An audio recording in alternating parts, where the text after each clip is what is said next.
Sledujete podcasty In Music. Moje meno je Ivan Schiller a dnešným hosťom je klaviristka a pedagogička Andrea Bálešová. Vítaj dnes Ďakujem za pozvanie. Aký si mala dnes deň? Dnes taký sviatočný, ano? lebo oslavujeme teda Veľkú noc, takže dnes po tých veľkých sviatkoch, Veľkej noci, dneska bol teda veľkonočný pondelok, takže to ráno bolo také aj svižné, dalo by sa povedať, lebo chlapci ma zobudili so šibačkou. A potom teda, ako som si užívala to do obedie s nejakými návštevami. No a po obede bolo také kľudné, nejaké domáce práce, záhrada. Keď je pekné počasie, tak sa snažím proste niečo okolo domu porobiť. No a potom, tesne predtým, jak som sem prišla, tak som sa prešla mestom, čo ma tak ukludnilo, naladilo. Tak ešte raz veľká vďaka za pozvanie. Ďakujem, že si prišla. Keď porovnáme tvoj pracovný deň a takýto oddychovejší deň, ako vyzerá tvoj pracovný deň? Ráno vstaneš, máš nejaký rituál, alebo máš cez deň nejaké rituály? Tak tým, že cez deň toho musím veľa postíhať, nakoľko mám dve vlastne také hlavné zamestnania, tak snažím sa vstávať pravidelne na neskôr okolo tej 7. Môj rituál sú raňajky. To bez toho vlastne z domu nevídem, aj keď vstávam niekedy o 5. alebo proste tak. Takže ráno musia byť raňajky, silná káva, vždycky chlebík s niečím, takže to si nenechám ujsť, aj keby som sa akokoľvek ponáhľala, tak tie raňajky sú takým mojím rituálom. Čiže chleba máš obľúbený džem, alebo? Nie, vždycky nejaký chlebík so syrom, alebo so salámkou. To už ma poznajú moji chlapci, že ja sladké raňajky nemusím, ale k tomu musí byť teda čierna káva, ale s cukrom. Takže sa to tak vyvažuje. Vlastne na tie raňajky všetky chute, ako sa hovorí, aj slané, aj sladké. No a po dobrej kávičke v podstate sa nachystám do práce a buď teda zamierim na cirkevné konzervatórium, kde teda som pedagógom klavíra, alebo zamierim do Slovenského národného divadla, kde pracujem ako korepetitor. Áno, si veľmi vyťažený človek, aj po hráčskej, aj pedagogickej stránke. Tak mňa by zaujímalo, že ako si sa k hudbe dostala vôbec ku klavíru. Či to bolo rozhodnutie rodičov, alebo tvoje? Tak ku klavíru, no, moje detstvo. Ja som vyrastala vlastne na dedine do svojich 6 rokov. Som žila vlastne u starej mamy, tam sme teda aj žili s rodinou. Potom mama teda kúpila byt na Vlčincoch v Žiline, ale teda vyrastala som v Žiline v Trnovom u svojej starkej, tak tam to detstvo bolo také bežné, ako na dvore, ale doma sa stále spievalo. Takže ja som v podstate začala najprv spievať a viem, že mama sa stretla s nejakou svojou známou a ona jej povedala, že prečo ju nedáš na Zušku. Hej, že keď akože veľmi pekne spieva to decko, no lenže už bolo po príjmačkách. Takže bolo to v takom neštandardnom čase, že mama sa teda išla spýtať, či ešte majú nejaké voľné miesto, tak našťastie sa to nejak tak akože vybavilo, podarilo, takže som vlastne v septembri nastúpila na Zúšku do Žiliny. Pol roka bola tá príprava, ale keď tak asi mama rozmýšľala, že čo, tak ona ešte ako malá tiež hrala na klavíri, ale tak veľmi tak dietne. Nebolo to možné v tom čase, lebo žili na dedine, nemala k dispozícii nástroj, ale tak rozhodla sa, že teda klavír. No, takže bolo to také nejaké akože rozhodnutie skôr. Zvažovala si niečo iné na základnej škole? Že keby... Iný nástroj? Nie, myslím, že archeologička napríklad Jordana zvažovala, že bude archeologička. Vieš čo, nebolo to tak. V podstate bolo to akoby také v podstate od malička, tým, že som sa dostala na tú zúšku, dostala som sa do triedy pani učiteľky Alexandry Rolkovej, ktorá bola naozaj veľký motivátor a v podstate už v nejakom druhom ročníku viem, že prišla za mamou a hovorí, že tak vaše decko určite pôjde na konzervatórium, že to hovorím tak, mama bola taká akože síce rada, ale tak to bolo ešte veľmi také otvorené. Ale nejak to so mnou vyrastalo a nejak tak bolo to, neviem. Prirodzené. Bolo to také prirodzené tým, ako som cvičila, chodila som na súťaže. V podstate... Bola si takou poctivou študentkou? Ja som bola dosť poctivá študentka. Potom som začala chodiť aj na prípravu na konzervatórium k pani profesorke Eve Kudiovej. Takže už od toho 6. ročníka na základke to bolo také nejaké jasne nasmerované. Aj keď môj vnútorný pocit, až kým som neskončila konzervatórium, bol taký, že stále ešte môžem ísť robiť niečo iné. A čo to bolo? Ale čo to bolo? Ja som mala veľmi rada chémiu napríklad. Hej, že to ma nejakým spôsobom zaujímalo. Abstrakcie, abstraktné myslenie, nejaké vzorce a ako logické myslenie, prísť na nejaké veci, kombinatorika. Takže naozaj, ešte keď som išla na to konzervatórium, tak samozrejme, že venovala som sa klavíru a snažila som sa poctivo cvičiť a všetko, ale ten pocit nebol taký, že je to jediné. A prišiel niekedy ten pocit, že tak teraz je to jasné, idem študovať ďalej, budem klavíristka. No pamätáš si na nejaký zážitok konkrétne? Že idem určite študovať ďalej? Áno, že to je ten wow efekt, že teraz vieš čo, ja som v podstate nejakým spôsobom stále sa chcela venovať klavíru. Alebo hudbe ako takej. Ani nie, že akože klavír bol tým prostriedkom, lebo nikdy som nezvažovala iný nástroj. Ale ten spev, keďže si tak pekne spievala. Áno, ale to bolo zase také... Tá ti ostala až do dnešných dní. To mi ostalo, áno, akože hej, to nejaké to vokálne myslenie, alebo to cítenie, to je asi veľká výhoda a jednoducho to bolo, ale nikdy som netúžila. Spievala som v zboroch, hej, v zbore, aj som korepetovala zbory, aj som spievala jednak aj na základnej škole, aj na konzervatóriu v zbore. Ale že by som ja teraz išla nejaký spevácké akože kariéru alebo nejaká zmena, tak to nie. Ten vyjadrovací prostriedok bol ten klavír. Ale ten pocit, že iba hudba... Chcela som hudbu študovať v akejkoľvek forme, akoby. V 4. ročníku, keď som bola maturantka, tak som uvažovala nad tým, že pôjdem študovať teóriu. Lebo nastali u mňa také pochybnosti, či vôbec na ten klavír mám. Nevedela som, či mi to niekto zodpovie. Nikto mi to nikdy nezodpovedal, samozrejme. Tvoj život ti to zodpovedal. Môj život, jedine sama sebe môžem zodpovedať túto otázku.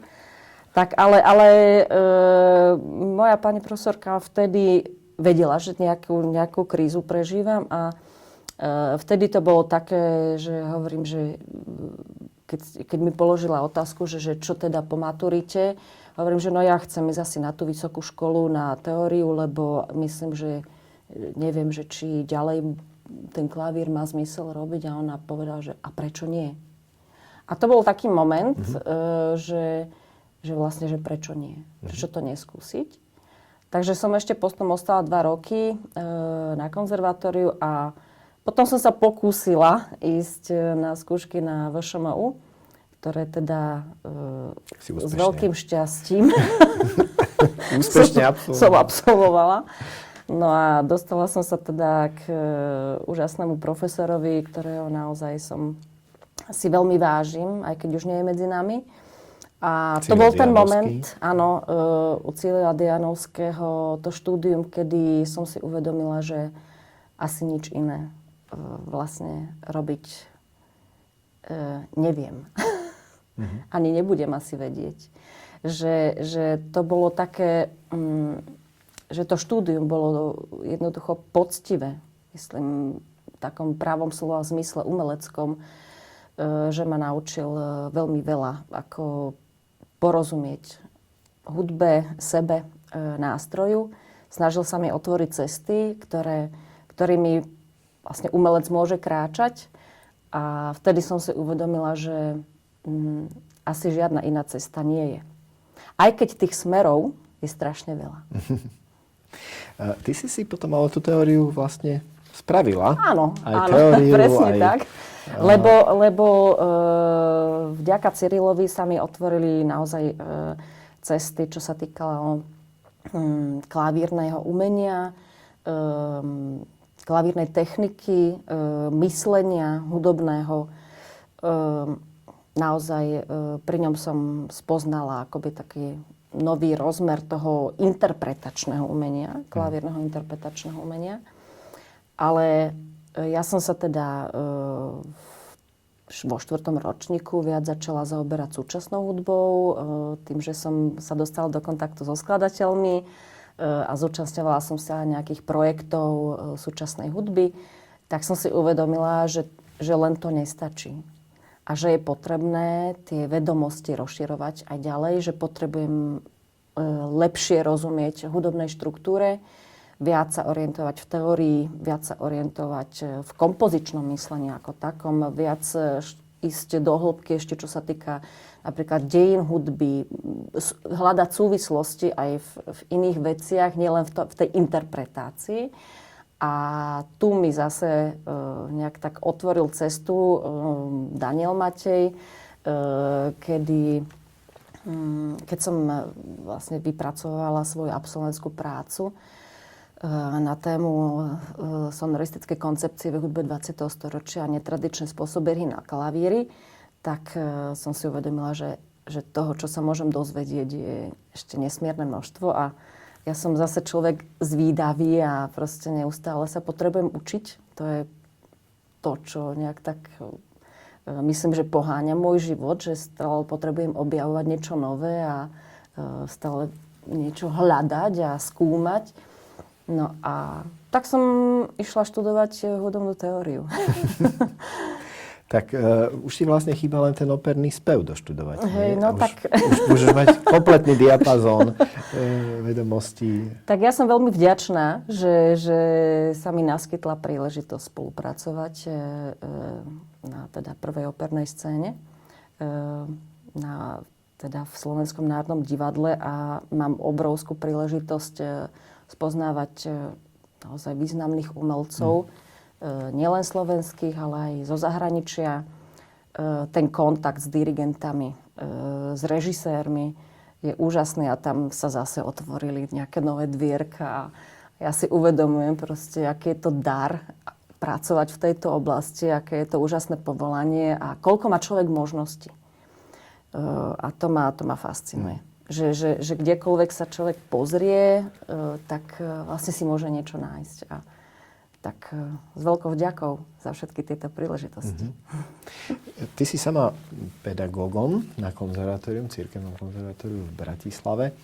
Tak ako ty vedieš vlastne svojich študentov? Vychovávaš mladých klaviristov, máš už niekoľko úspešných absolventov za sebou. A mal som aj tú česť niektorých počuť a hrajú naozaj výborne. Všetky tvoje vedomosti tam sú. Čo by si im povedala, že čo majú robiť v živote? Hej? Že si sa tak vráť späť, keď si bola ty v 4. ročníku, v 5. 6. Hej? Že čo by podľa teba mal hudobník vedieť tu a teraz, aby mohol uspieť. Hej? Aby si hovorila, že je síce jedna cesta, ale môžeš ísť s rôznymi smermi. Čo by si im doporučila? Ja si myslím, teda a snažím sa to aj u svojich študentov, že okrem tých odborných vedomostí, bez ktorých sa človek nepohne, samozrejme, okrem toho, že naozaj musí klavírista ovládať svoje remeslo, musí byť predovšetkým hudobník, potom klavírista, musí byť umelec. Čiže na tých hodinách naozaj snažím sa proste riešiť s nimi poctivo to klavírne remeslo. To sú tie základy, čiže schopnosť zanalyzovať veci, hovoríme o tej odbornej stránke, čiže mať naozaj vedomosti z hudobnej teórie, vedieť ich prepájať, vidieť v skladbe to, čo sa napríklad oni naučia na nejaké teórii. Ale my to samozrejme vždycky na tej hodine ešte preberáme. Čiže okrem takýchto vedomostí, tak samozrejme to klavírne remeslo, ako teda súvisí s tým vytváranie hudobnej predstavy, vedieť čítať skladateľský zápis, vedieť ho pochopiť, hej, aby sme, lebo bez toho pochopenia nedokážeme niečo vysloviť, interpretovať. No a ďalšia vec je teda, ako to urobiť. To, čo chceme povedať, tak vlastne ako to chceme povedať, a to je to remeslo, čiže ovládať nástroj, počúvať sa, dokázať pracovať so zvukom, rozumieť fyzike doslova, to, akým spôsobom mechanicky pracuje klavír ako taký, ako sa správa v akustickom priestore. Čiže toto považujem za také tie remeselné veci. Je to komplex vedomostí, ale aj nejakých skúseností, ktoré potrebujú tí študenti získať.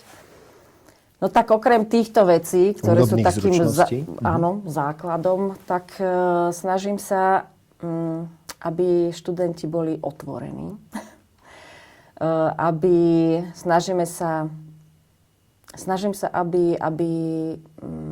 si našli vlastnú cestu, aby skúmali to, čo majú radi, aby našli napríklad svoj repertoár, v ktorom sa dobre cítia, ktorému rozumejú. Vždycky v tom repertoári, ktorý študujeme podľa vzoru môjho pedagóga, ktorý mi vždycky aj počas môjho štúdia to bolo tak, že je niečo, čo treba urobiť, niečo, čo mám rád. Hej, čiže nejaký ten technický možno repertoár, alebo tak v tom konzervatoriálnom zmysle slova.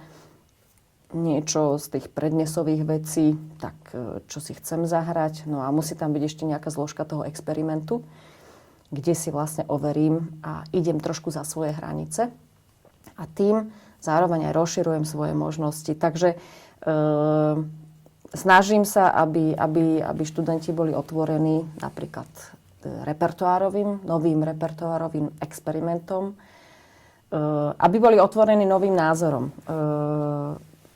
To znamená, že my veľmi často teda chodím so svojimi študentami aj na majstrovské kurzy, keď prídu do určitého levelu, kedy viem, že už si dokážu spracovať niektoré informácie, dokážu ich konfrontovať a že si dokážu vybrať, hej, že ich to nezavedie niekde, alebo teda v tomto smere. Hej, čiže taká otvorenosť. No a potom snažím sa ich viesť k samostatnosti, aby boli napríklad, že si vytvorili nejaký vlastný program, projekt, dramaturgiu koncertu. To už samozrejme v tých vyšších ročníkoch, aby našli tú vlastnú cestu. Všetko si menovala tie hudobné zručnosti alebo umelecké, ale ty sama si skúsená grantovníčka, aj organizátorka, Students Meet Professionals alebo ďalšie tvoje projekty, ktoré sú dobre známe.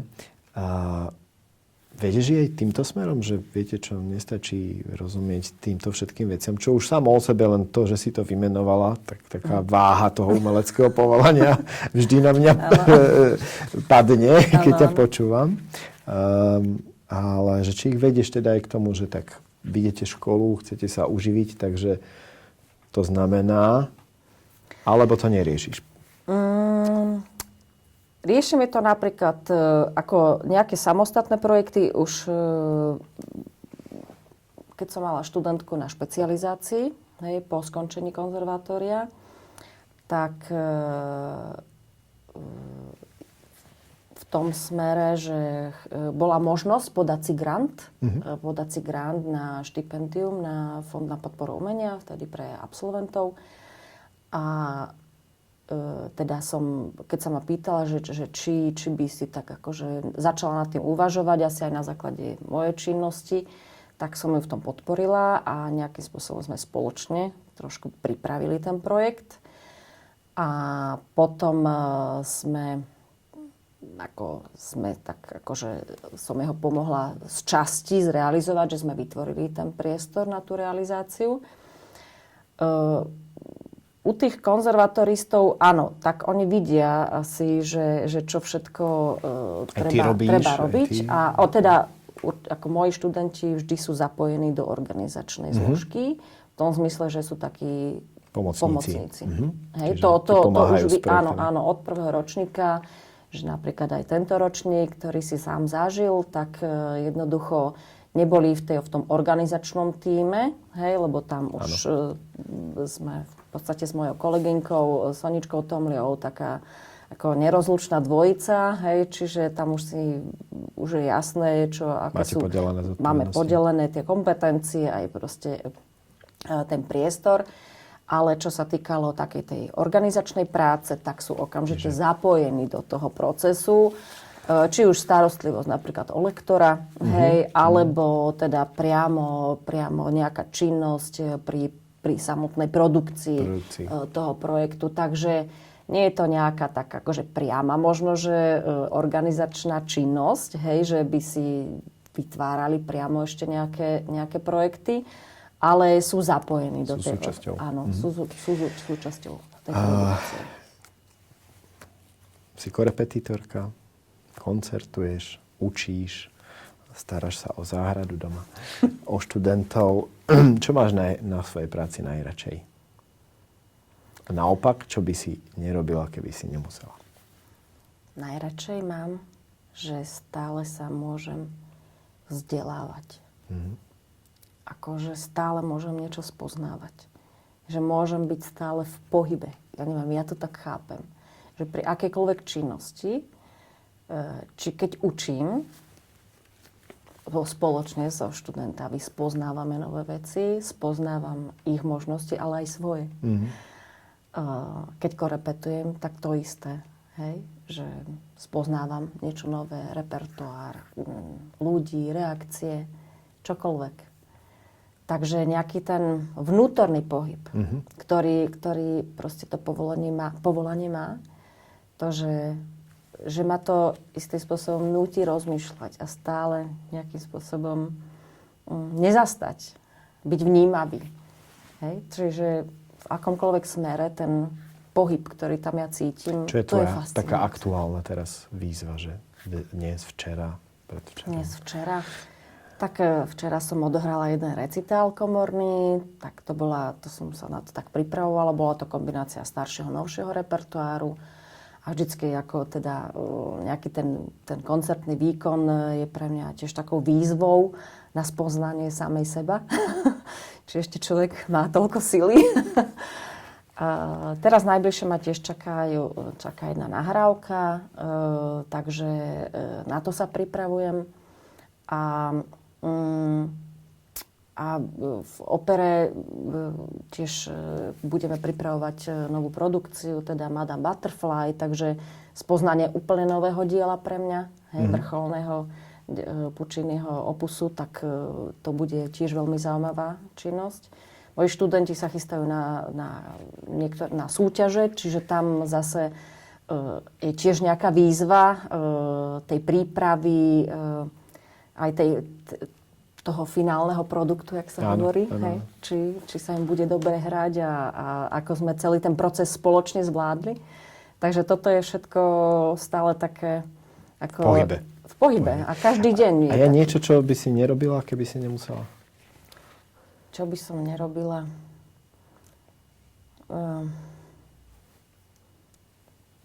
Neviem. Nemáš nič také?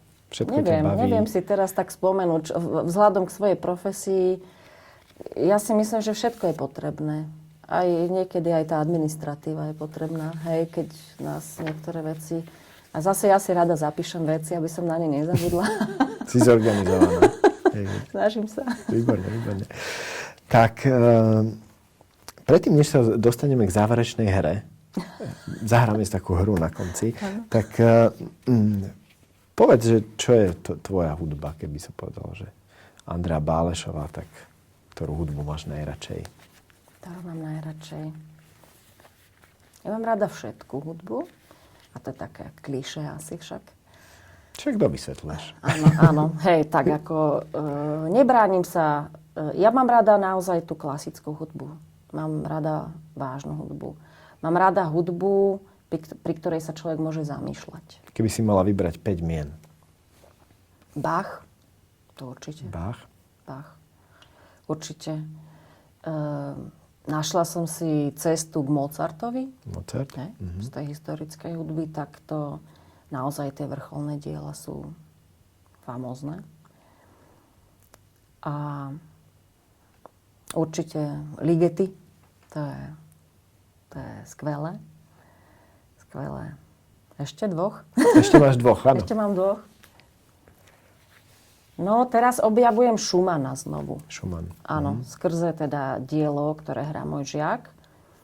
A ja som hrala teda už od konzervatória niekoľko diel a potom na výške, ak si pamätáš, teda v Gente som končila detskými scénami. To bola tiež taká výzva a čím ďalej, tým viac sa mi zdá komplikovanejší a naozaj pochopiť túto hudbu a hrať ju je veľmi náročné, takže tu tak objavujem. Čiže niečo, vždycky je to akože okrem tých mien, troch mien, ktoré som tak spomenula na začiatku, je to niečo, čo sa tak aktuálne akože deje. Máme Bacha, Mozarta, Ligetiho, Schumana. Schumana, A hej. ešte ten 5. No, teraz čo? Kto ešte? No a slovenská hudba, vždycky, keď je niečo nové, tak mňa veľmi ma zaujalo, mala som nedávno taký projekt, že hudba v slove, slovo v hudbe.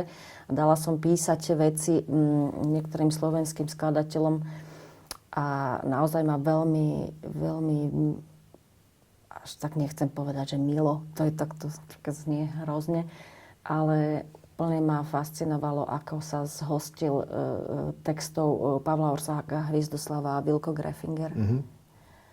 A tak to ma tak zaujalo. Super. Tak spomínaná hra. Budeš mať vždy v jednej otázke 2 možnosti a ty povieš jednu z nich. Ano. Zámerne sú robené ťažko. No. Nie je to čierno-biele, čiže to rozhodovanie nemusí byť vždy jednoduché. Klasicistická sonáta alebo baroková suita? Baroková suita. Hudobná analýza alebo dejiny hudby? Hudobná analýza. Rozum alebo cit? To je ťažké. Rozum. Rozum. Matematika alebo chémia? Tak chémia. Chémia, už si avizovala. Už som trošku. Na základnej škole. Koncert alebo individuálne štúdium? To je ťažké. Ja milujem ten proces k tomu koncertu, čiže to je veľmi spojené, vieš. Musím sa rozhodnúť, hej. Môžeš povedať aj. Aj. Tak aj. Výnimočne. Solo alebo komorná hra? Komorná hra. Hutná, technicky efektná sadzba alebo jednohlasná meditatívna melódia? Jednohlasná meditatívna melódia. Systém, štruktúra alebo voľnosť? Systém, štruktúra. To je pomerne jasné. Presný zápis alebo otvorený zápis? Asi ten presný. Teraz to bude asi zložité. Schumann alebo Ligeti? Keď obidvoch. No. Tak Ligeti. Smetana alebo Dvořák? No, na základe skúseností, vieš čo, teraz ten Smetana. Máme rok českej hudby. Hej? Áno, ale sú tam také zaujímavé momenty, lebo ja Dvořáka mám rada tiež a k Smetanovi som si musela nájsť trošku cestu skrze štúdium teda jednej opery a teda ešte aj ďalších diel. A veľmi zaujímavé momenty tam boli. Super. To bolo fakt, že hovorím si, že taký kontrapunkt a proste to... Čiže budeme počuť nejakého Smetanu najbližšie v tom. No neviem, proste to fakt, že niektoré úseky boli fascinujúce pre mňa. Pedál alebo bez pedálu? A s pedálom. Daj tam pedál. Musí byť, dobre. Legato alebo portamento? Legato. Forte alebo piano? Forte. Výtvarné umenie alebo balet, súčasný tanec? Nedávno bolo Manon, vynikajúce.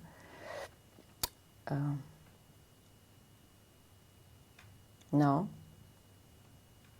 Všetko abstrakcia. Ale vieš čo, v tom balete máš aj to výtvarné. Hej. Teda aspoň ako ho ja zažívam na scéne.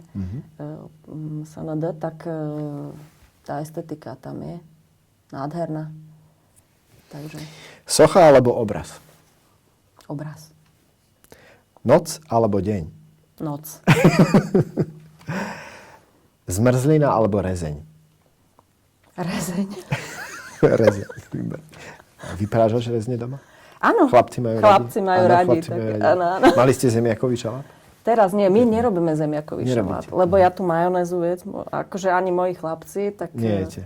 No, hej, je to trošku komplikované so mnou. Čiže samotné rezne, keď tak samotné. Rezeň, samozrejme zemiaky a také netradične, lebo môj manžel je teda akože naučený veľmi rýžu, takže rezeň s rýžou. Výborne, tak sme sa aj o Ferovi niečo dozvedeli. Áno, tak to je tá ďalšia hudba, ktorú spoznávam. Áno. Tak, rozprával som sa s Andreou Bálešovou, našou významnou klaviristkou, pedagogičkou, korepetitorkou. Počúvali ste podcast In Music.